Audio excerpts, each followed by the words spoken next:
어제 그 여기까지 설명을 했죠. 오늘 이제 다음 편 2편을 하려고 하는데 2편은 좀 약간 재밌기도 하고 약간 그 옛날 스타일도 있고 한데 그래도 요새 10년 이래로 좀 가장 그래도 핫한 유명한 작가들하고 또 이 특이점이 많은 그 작가들을 소개할 거니까 오늘 2편도 재밌을 거예요. 어제 만든 거 우리 그 뭐 후배 동료들한테 보여줬더니 이런 거 너무 좋다고 더 만들어 달라고 하는데 이 쉬운 일은 아닌데 아무튼 뭐 최선을 다해서 한번 만들어 볼 거고 일단 이제 또 한번 시작해 보죠. 뭐 이 알렉스 카츠가 나왔네. 요새 우리나라 그 미술 시장에도 엄청 들어오더라고요. 그리고 이 양반이 좀 대형 작품이 많아요. 얼굴도 엄청 크고. 근데 이제 알렉 카츠 같은 경우는 이제 이 사람이 이제 나이가 좀 먹은 사람이에요.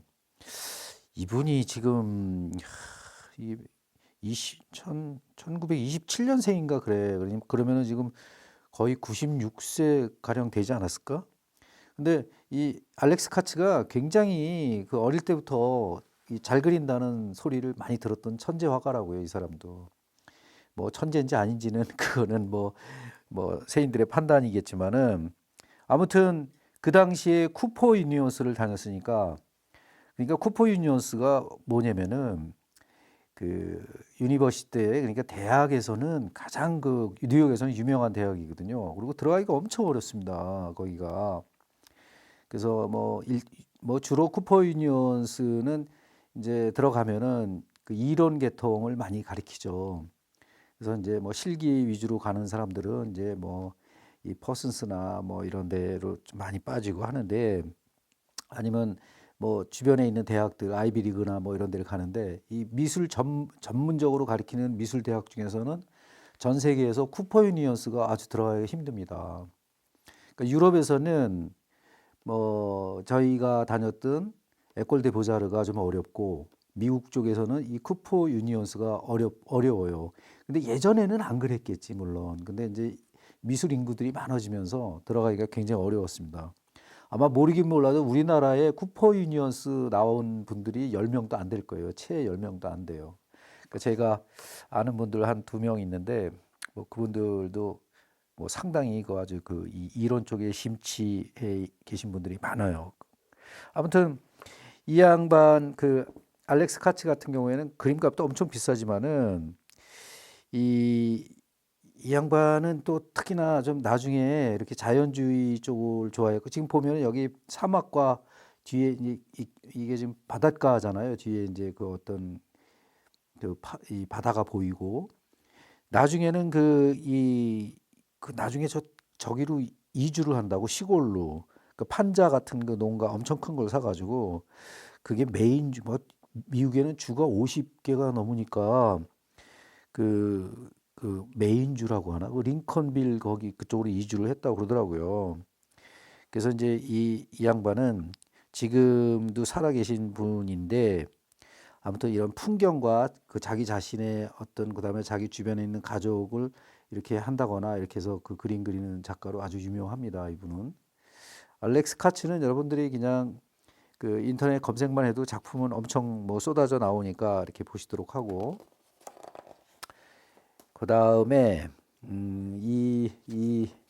이분은 사실 제가 요런 이 커넥팅 아트 이런 그런 거나 이렇게 테이핑 많이 해가지고 뭐 이런 그 작업들을 별로 좋아하지는 않지만 그래도 이거에 관심 있는 분이 굉장히 많아요. 저보다 한 10년 이상 된 선배들은 이런 작업 하시는 분들이 굉장히 많아요. 이렇게 테이핑 해가지고 한다거나 어떻게 보면은 이런 인물이나 이런 거 보면은 거의 이렇게 군집되어 있는 상태에서 좀 약간 정체되어 있는 듯한 움직임이 많지 않으면서 약간 건축학적인 그런 걸 이제 많이 하는 분인데 이 토마스 에거러라는 그 사람인데 이거 2004년에 이제 발표를 한 건데 1963년생이니까 나이는 많죠. 그래서 미넨에서 이제 아카데미를 하신 분인데 1994년경에 뭐 뉴욕 뭐 이쪽으로 이렇게 가서 그룹을 하신 분으로 알고 있어요. 제가 공부한 자료는 그래요. 그리고 이제 뭐 이런 거 보면 소묘나 이제 뭐 꼴라주 뭐 이런 걸 통해 가지고 작업한 걸 알 수 있고 저는 뭐 수업하면서 뭐 이 내용은 조금씩 참고는 하지만 그래도 그냥 대충은 외워 가지고 하는 거예요. 그러니까 좀 틀리더라도 이해를 좀 해 주셔야 돼. 그래도 안 틀리려고 노력은 많이 하는데 아무튼 나중에는 이제 이 뭐 보드 컬리지 뭐 이런 데서 교수까지 하신 분이에요, 이분은. 그러니까 모호한 지금 이 형태들이 모호하잖아요. 이 사람들이 서 있는 뭐 이런 게 왜 서 있는지 모르겠어. 그러니까 모호한 거지. 그리고 건축적 환경이잖아. 뭐 이런 거 굉장히 그 어떻게 보면 독일 사람다워요. 그 바우하우스나 뭐 이런 것 쪽에 이제 그 영향을 받은 것 같기도 하고 약간 건축학 그런 거에 대해서 심취하신 분임을 알 수 있어요. 네, 그다음 이 요때 분들이 다 그러네. 또 여기 보면은 이분은 이 이 양반은 이제 빌링쿠라는 작가인데 어 랜드스케이프 뭐 어떤 이런 큰 그 어떤 이 풍경에 많은 그 물건들을 집어넣어 놓고 뭐 자동차라든가 어떤 사건 같은 거 뭐 가령 이제 사고가 났어. 그 사고가 난 그런 현장을 여기서는 앵커들이 뭐 이 TV 시청도 하고 여기서는 뭐 헬리콥터나 뭐 이런 데서 막 그 조명을 막 쏴대고 이런 극적인 상황, 어떤 뉴스거리 이런 거를 통해 가지고 이제 작업을 하는 사람인데 이 사람은 이제 그 파리에도 있었던 사람이고 나중에는 이제 뭐 산타모니카 이런 데로 이제 그 말리부 호수 근처로 이주했다는 분인데 이분도 마찬가지로 여기 테이핑 작업 같은 거 이런 거 많이 해요. 그래서 이 도시적인 그런 광경, 풍경, 그다음에 뉴스거리 이런 거를 가지고 이제 그 이 작업을 하신 분이에요. 나중에 이제 뉴욕에서 이제 컬리지나 뭐 이런 데도 많이 다니셨지만은 요런 걸 이렇게 보면은 뭐 이렇게 요새 그 유행하는 우리 그 우리나라에도 그런 거 많이 유행하잖아요. 스텐실 같은 거. 그다음에 테이프 이용하는 거. 뭐 칼, 스프레이 뭐 별거 다 이용하시는 분이에요. 이분을 보면은. 그 칠하는 것도 보면은 약간 스프레이기도 좀 있는 것 같고 약간 디자인적인 요소 이런 거를 생각해서 이제 하시는 분이에요. 그리고 이 뒷모습과 이 정말 무슨 취조하듯이 어떤 그런 이제 그런 연출을 시켜가지고 이렇게 작업하는 걸 알 수 있죠. 그러니까 1972년도 이 양력이 나오면 좋은데 안 나와. 아무튼 72년인가 3년인가 태어나신 분이에요. 이 제목 보면 아마추어 나이트 스테이크 아웃 모르겠다. 하여튼 이 아마추어는 또 왜 들어간 거지? 그런 거고. 그다음에 이제 이 작가가 좀 약간 좀 중요한 작가인데 이 좀 그 스케일이나 이 사람이 가지고 있는 그 어떤 사관 같은 걸 조금 볼 수가 있어요. 이 분은.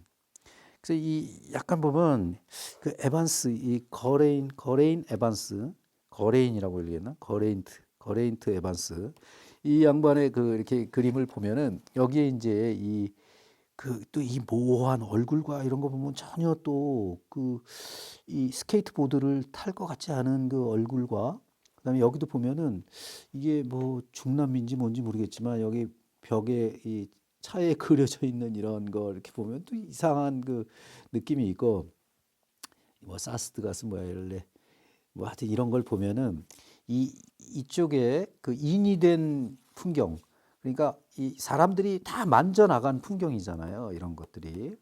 그다음에 이 도시의 복잡한 이런 그러니까 사람이 저질러 놓은 모든 그 풍광이죠. 모든 그 이 우리가 살고 있는 거는 뭐 사실 우리나라 같이 이제 국토가 한 70%는 산악인 지역은 손을 안 댄 지형이 너무 많지만 영국 같은 나라도 거의 7, 80%가 변형이 된 나라라고요. 그 들판이 변형을 계속 시켜왔던 나라고요. 그러니까 전 세계가 그 어떤 손이 안 닿은 그런 거는 거의 없어요. 아마존 밀림이나 뭐 이런 정도는 모를까. 예, 그만큼 우리가 이제 이 인간들이 저질러 놓은 어떤 풍광에 대한 어떤 그런 뉘앙스를 주는 작가예요, 이 작가는. 그래갖고 뭐 이 가공된 정원 뭐 이런 거. 그다음에 여기는 안 나와 있는데 뭐 무슨 나체주의자 뭐 이런 것도 그렸다고 그러는데 뭐 이런 거. 그다음에 캠핑족들. 이거는 캠핑족은 아니고 무슨 장사하는 것 같은데 캠핑족도 많이 그렸다 그래요. 그래서 이제 뭐 장식적인 모자라든가 이런 거, 장식적인 그런 거를 많이 했다 그러는데 제가 한번 찾아보려고 그래요. 그래서 이 캠핑족을 많이 그렸다고 도대체 캠핑족을 어떻게 그렸을까 해서 이제 찾아보려고 하는데 제가 캠핑을 좋아하니까 이제 찾아보려고 하는 거죠. 그래서 이런 정원이라든가 그다음에 나무 터치 같은 거 보면은 굉장히 세밀해요. 세밀하게 이제 터치를 하는데 그 제가 공부한 자료에는 이거를 뭐로 그렸다는 내용은 없어요. 근데 거의 지금 보면은 뭐 유체 같기도 하고 페인트 같기도 하고 페인트가 좀 약간 이렇게 뭉개지면 이런 느낌이 이 뭐 하여튼 명도 차이를 극명하게 이렇게 하는 작가인데 아무튼 그렇습니다. 이 작가는 또 하나 이 작가는 뭐 그 며칠 전에 아니 어제 제가 설명을 드렸던 작가죠. 뭐 말도 안 되는 이제 그 어떤 못 그린 그림으로 항쟁하는 친구예요. 이 마틴 말론이라는 작가인데 이 1961년도에 태어났던 작가고 이 보면 이 런던 사람들이죠. 런던 사람들인데 이 세인트 마틴스 학교에서 공부한 사람들이 그쪽 세인트 마틴스 그쪽 학교 출신들이 약간 똘끼가 좀 있는 것 같아요. 약간 그렇게 팝아트나 뭐 이렇게 좀 엉뚱한 면이 좀 많아요. 그래서 그런 그 디자인학과 예술 디자인학과가 그런 유의 그 친구들이 많은 것 같아요. 그래서 이제 그게 이제 1988년도, 1991년도에 공부한 사람들이니까 물론 이제 파리에 우리 에콜 데 보자르에서도 이 데생 같은 거 드로잉하는 친구들 보면 요거 비슷한 친구들이 꽤 있었거든요. 인물화를 이런 식으로 그리던 친구가 요 뒷페이지에 몇 명이 나와요. 그거를 이제 같이 설명을 들으면서 이제 그 제가 할 건데 그리고 뭐 학벌은 좋아요. 뭐 골드스미스 컬리지 나오고 뭐 이 90년대 초에 그다음에 이 양반의 평가는 뉴스에서는 이제 이 나쁜 회화를 그리는 작가다 이렇게 실천하는 작가다 이런 식으로 아주 풍자해서 그 설명을 하는데 아주 유머러스하고 어부지리한 친밀감 뭐 이런 거 있잖아요. 근데 이 사람들의 표정은 다 둥글둥글하면서 친밀감이 있긴 있어요. 근데 여기에 쓰는 터치나 이런 걸 보면 완전히 바셀리치 그 인간 거꾸로 해놓은 그분하고 또 너무 또 이렇게 좀 닮아 있어요. 그래서 이 같이 항상 비교를 한다고 이 양반하고 바셀리치 뭐 이런 사람들하고 하여튼 이 평가는 굉장히 좋아요. 뭐 유치할 정도로 달콤한 그 그림이다. 뭐 이렇게 이제 표현하거든요. 이런 그림을. 이제 그 다음에 이제 제임스 리얼리 뭐라고 읽어야 되나? 이게 자꾸 불어하고 헷갈려가지고 이 불어로 하면 제임스 히에리라고 읽어야 되는데 아무튼 이 뭐 이렇게 좀 이 탈을 쓴다거나 일본에 요새 이런 작업을 하는 사람들이 꽤 있어. 근데 이 사람은 이 그 나중에 그 해골대 보자로 선생도 했다는데 저는 몰라요. 그 2006년이니까 제가 떠나온 다음에 선생을 했으니까 저는 잘 모르겠는데 그러니까 일상의 이미지와 그런 거를 약간 극적으로 어떤 뭐 다른 그 옷이라든가 이런 거를 통해 가지고 그 이렇게 하고 약간 뭐 이렇게 이 뭐 헤드라인 같은 그런 그 이 신문에 그런 데서 영감을 얻어 가지고 그런 얼굴을 이렇게 미완성풍으로 해서 그림을 그리는데 제가 조금 찾아서 더 보충 설명을 할게요. 요거는 왜냐면 이 맨 앞 페이지에 또 이 사람 그림이 있다고. 그래서 이 사람이 굉장히 주목을 받나 보다. 뭐 이거 보세요. 이렇게 이런 식으로. 그래서 조금 더 연구를 해서 제가 보여드리려고 하고 약간 좀 파스텔 톤으로 이렇게 좀 하는 거 보니까 좀 나이도 잘 모르겠어 사실은. 그래서 이건 조금 더 설명을 좀 천천히 해볼게요. 이 사람에 대해서는. 그 다음에 이제 이 어, 마티우를 영어로 하면 매추라 그러나 매추 세르티라는 분인데 이분은 이제 1980년대에 이제 그 사람이에요. 80년대에 태어난 사람인데 이제 위스콘주에서 태어났다고 하는데 이 사람의 특징을 잘 보면은 이 선을 쓴 걸 보면은요 굉장히 이렇게 붙어 있잖아요. 디자인적으로. 그러니까 아크릴릭으로 한 건데 완전히 그 화면이 이렇게 싹 찰싹 붙어가지고 마치 그 페인트 잘 칠해놓은 고급 페인트 이 뭐 파스텔 톤에 그런 걸 칠한 것처럼 보이지만은 이 사람이 이제 보스턴하고 그쪽 이제 파인 아트 스쿨들을 거치면서 이 텍스트라든가 이런 그 패턴 이런 거를 이제 자기한테 뭐 이렇게 받아들여면서 약간 추상적인 추상 표현주의나 아니면 약간 좀 몽환적인 그 어떤 그 초상화 이게 멍 때리고 있잖아요. 뭐 그런 거라든가 그다음에 뭐 이런 블록적인 이런 느낌들 이런 거로 아주 좀 재밌어 하는 사람들이 많더라고요. 이 뉴스에 그렇게 많이 나와요. 그래서 익숙하지만 익숙한 거의 표정이나 이런 거를 특이하게 그리는 사람. 여기도 옷의 그 무늬가 특이하잖아요. 그 여기도 이렇게 보면 여기다 뭐를 이렇게 또 테이핑을 탁 했어. 그래서 그런 걸 보면은 마치 이제 이 나중에 3편에 얘기할 건데 이제 뭐 장샤오강이나 그런 사람들도 이 사람하고 약간 영향이 있는 것 같아. 그래서 이런 그 매추 세르티의 작품이었고 뭐 이 사람은 뭐 1980년대니까 나이들이 이제 꽤 이제 많죠. 그 다음에 이제 에릭 피셜은 뭐 워낙 유명한 사람이니까 에릭 피셔 같은 경우에는 이 관음증의 아주 대가잖아요. 막 이렇게 약간 그 뭐 하여튼 뉘앙스가 있다고. 그리고 이 양반이 나중에는 그 독일이나 뭐 이런 데서는 그 하나의 그 이렇게 도큐멘타션 같은 거 그런 거 할 때 지불 한 채에다가 그 모델하고 같이 부부인 척 하면서 그림 그리고 그런 거를 아예 그냥 큰 통으로 전시했던 사람이라 아주 스케일이 큰 사람이에요, 사실은. 그래서 이 사람이 그 성욕이라든가 관음증 이런 걸 아주 대표적인 사람인데 뭐 아무튼 그 피닉스 대학에서는 아주 히로인이죠, 이 사람이. 그 아무튼 그 롱아일랜드, 뉴욕 뭐 이쪽을 주무대로 삼는 그 작가예요. 뭐 이 양반하고 이제 견져서 많은 그 성의 관음적인 관음 그증 있는 그 작가들 갖다 이제 같이 몰아서 이렇게 설명할 때 괜히 그 많이 그 나오는 작가거든요. 그리고 지금 굉장히 미술 시장에서도 핫한 미국인이죠, 이분이. 뭐 사실은 너무나 유명해서 팔리는 작가예요. 뭐 하여튼 그 요즘 또 이 콜렉터님들이 하도 다양하니까. 그 다음에 이분도 재밌어요. 이분은 뭐냐면은 이 지금 이게 딱 보면은 이 젊은 세대를 그 이렇게 좀 그 연상할 수 있는 바로 이 바지 같은 거 보면 미국적이고 그다음에 뭐 이거는 뭘 뜻하는 건지는 모르겠지만은 좀 희한하고 또 화살을 맞았어. 근데 이게 이제 하나의 극적인 묘사를 유지하려고 하는 건데 그 말도 안 되는 설정이지만 사실은 이 사람이 영향을 받은 걸 보면 마이클 잭슨한테 영향을 받았다고 하더라고요. 그 마이클 잭슨에 그냥 뿅 가가지고 그다음에 거기서 이제 초상화의 길을 들어선 사람이라고 하니까 이분도 이제 영국 사람인데 그 세인트 마틴 그 학교에서 세인트 마틴 학교가 하여튼 희한한 나라야. 그다음에 나중에 이제 왕립미술대학도 이제 가서 공부도 하고 그랬다는데 그러니까 이 제목들이나 이런 걸 보면 완전히 터무니없는 그 초상화. 이 터무니없어요, 진짜. 이거 뭐야? 이런 거. 이게 뭐지? 이렇게 터무니없는 거에 대한 초상화로 아주 히트치고 있는 작가예요. 아무튼 그 이 신비한 신비주의의 어떤 그 뭐 그다음 근데 이런 이제 얼굴의 표정이라고 보면 굉장히 극적이죠 또 아주 유머러스하고 그런 작가입니다. 그다음에 이 작가도 이제 뭐 그 이 페이톤 이 뭐 아주 센 친구인데 이 사람도 65년생 엘리자베스 페이턴 이 사람은 65년에 태어났으니까 이분도 나이가 꽤 있겠군요. 근데 여기 이제 그 얼굴의 그 터치나 이런 거 보면 굉장히 좀 얇으면서도 투명한 효과를 많이 누리고 있잖아요. 그러니까 이런 톤으로 또 우리나라에 또 초상화가들이 몇 명 있으세요.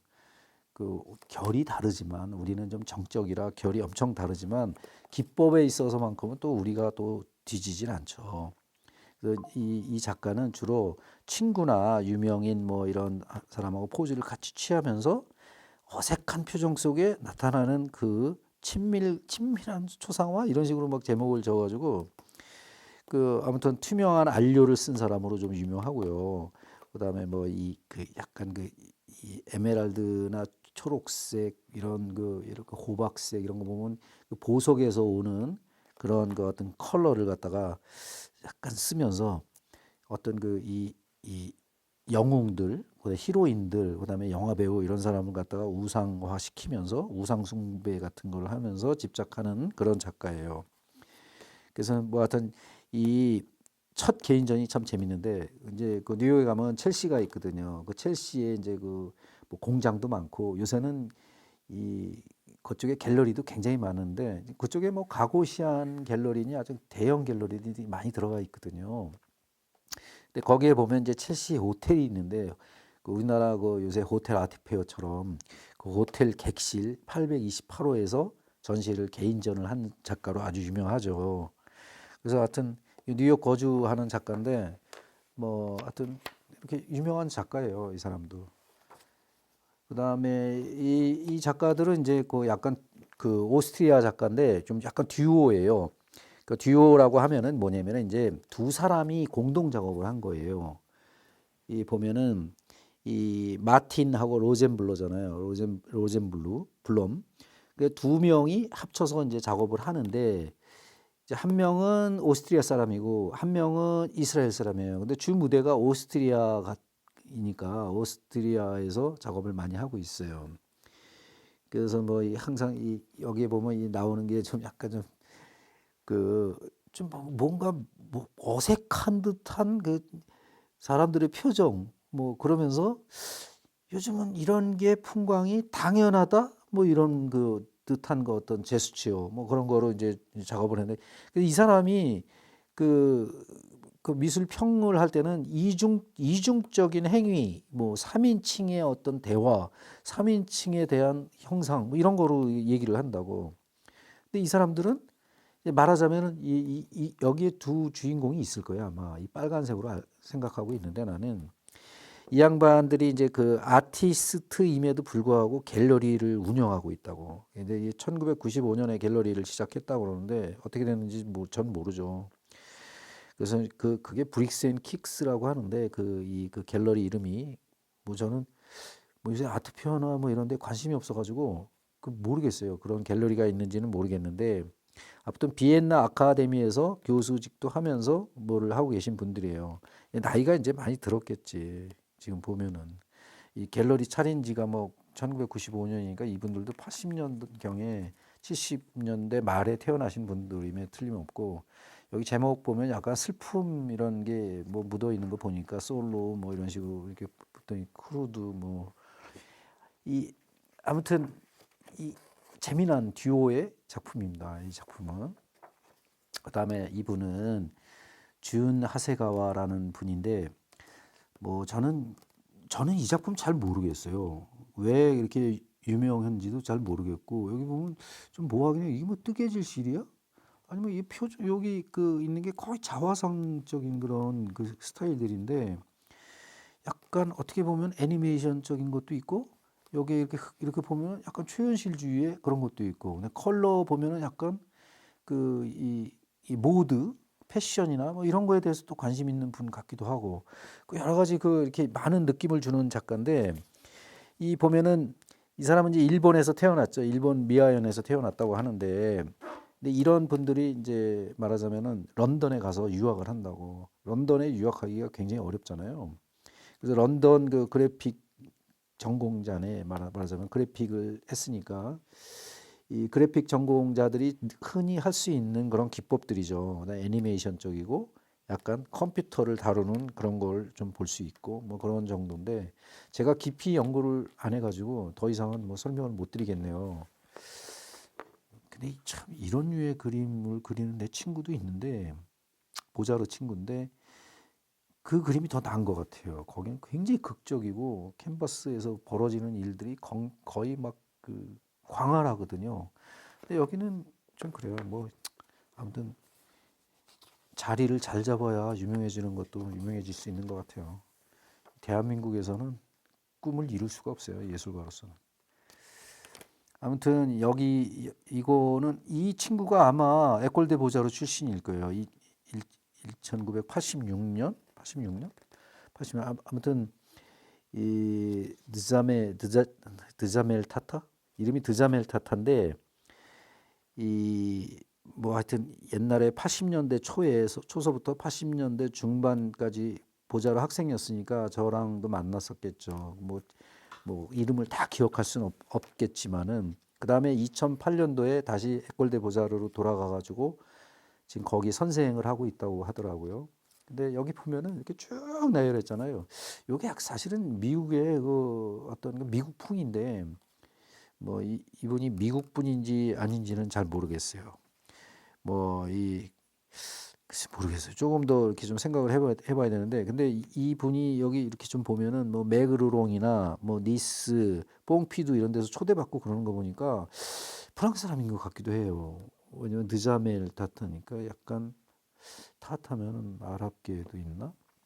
아무튼 거기서 미는 것 같아요. 지금 딱 보니까 이 딱 그 전시한 데 보면 알 수 있거든요. 매그나 뭐 이런 뽕피두가 들어가 있으면은 이 정부 지원 없이는 그 잘 안 되거든. 그런 게 있는 작가고, 피터 도이그는 뭐 여러 번 내가 이제 그 설명을 하니까, 이 피터 도이그 같은 경우에는 여러분들이 뭐 상상할 수 없을 정도로 그 양반이 대단한 사람이에요. 피터 도이그는 이제 이 뭐 소도비에서 말하자면은 피카소가 3천만 불에 팔린다면은 이 사람은 1,000만 불 정도에 팔리는 거예요. 그러니까 1,000만 불이면 배꼽 뭐 엄청나잖아요, 가격이.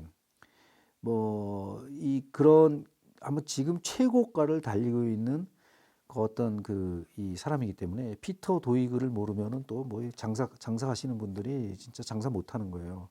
근데 이분 한국에 많이 들어와 있어요, 작품이. 그러니까 이 보면은 이 왜 그런 결과가 오냐면 이제 소돔이나 크리스티 경매는 대놓고 하는 그 이 경매잖아요. 이 자본주의 사회에서. 그러니까 거기서 경매 순위를 무시할 수가 없다고, 또 콜렉터 입장에서는. 또 컬렉터 입장에서는 언제든지 사고 팔 수 있는 거를 갖다 또 선호하고 그러기를 또 원하기 때문에, 이거 녹음 잘 되고 있는 건지 모르겠네. 아무튼 21세기의 그 예술가로서 그 말도 안 되는 소리, 허무맹랑한 소리, 뭐 사기꾼, 뭐 이런 수사적 헛소리, 그런 또 우리가 흔히 그 말도 안 되는 그 이 어떤 스키장 풍경, 뭐 쓰레기라든가 뭐 이런 거, 상상, 겸손, 모든 그 철학적인 요소를 다 끌어들이는 작가예요, 이분이. 근데 예전에 이제 캐나다에 잠깐 거주할 때 거기에 별이 막 빛나는 밤에 호숫가에 뛰어오는 그 빨간 카누, 그거로 한 방에 유명해지셨죠, 이분은. 그래서 이제 그 지금 그 캐나다에서 어린 시절에 그런 바탕으로 해갖고 이런 자연주의 이런 게 있는 겁니다. 이런 별자리 이런 거. 그래서 그런 거에 눈여겨 보시면 좋을 것 같고요. 그다음에 다른 세계에 있는 또 원래 이제 이게 3섹타는 뭐 내일 해야 되는데 그냥 오늘 다 여기까지는 하고, 세 번째는 좀 다른 풍이니까 그걸 제가 다시 할게요. 여기서 이제 다카시 무라카미가 나오는데, 이 다카시 무라카미 옛날 이 교수잖아요. 그 동경에 있는 그 대학의 교수였는데 여기에 그 파가 아주 유명한 사람이 많습니다. 그 요시모토 나라 뭐 이런 사람들은 뭐 요새 우리나라 그 일본 좋아하는 사람들이, 일본 그림 좋아하는 사람들이 엄청 사들이죠. 뭐 이분 뭐 이 양반하고 또 누가 있더라. 뭐 야유이 쿠사마가 있겠죠. 뭐 그런 사람들이 있겠고, 물론 이제 문화를 향유하는 데 있어서 국적이 뭔 소용이냐 이런 걸 따지면 뭐 예술가들 입장에서도 그렇지만, 뭐 저 같은 경우는 좀 다릅니다. 저는 좀 약간 이 우리나라의 맥을 잘 공부하고 싶기 때문에 뭐 일본 미술이 너무 이렇게 그 우리의 콜렉터를 뺏어가는 거 아주 마음이 아프고 속이 쓰립니다. 그다음에 이 데비드 하리슨, 이 사람은 이제 미국에 그 있는 그런 사람인데 1984년도 출생이니까 여기 이런 형태들 보면 약간 좀 몽환적인 거, 동물들 이런 거, 뭐 자연과 초자연의 그런 그림을 그리는 사람으로 굉장히 유명해지고, 이 그냥 버리기 쉬운 거, 묻혀지기 쉬운 추억 같은 거 이런 걸 자기는 그려 나간다고 그러더라고요. 뭐 자연의 경이로움 같은 거 이런 거. 뭐 런던 출신이에요, 이 사람도. 런던 출신이고. 그러니까 런던, 뉴욕은 완전히 그냥 딱 결합돼 있는 거니까.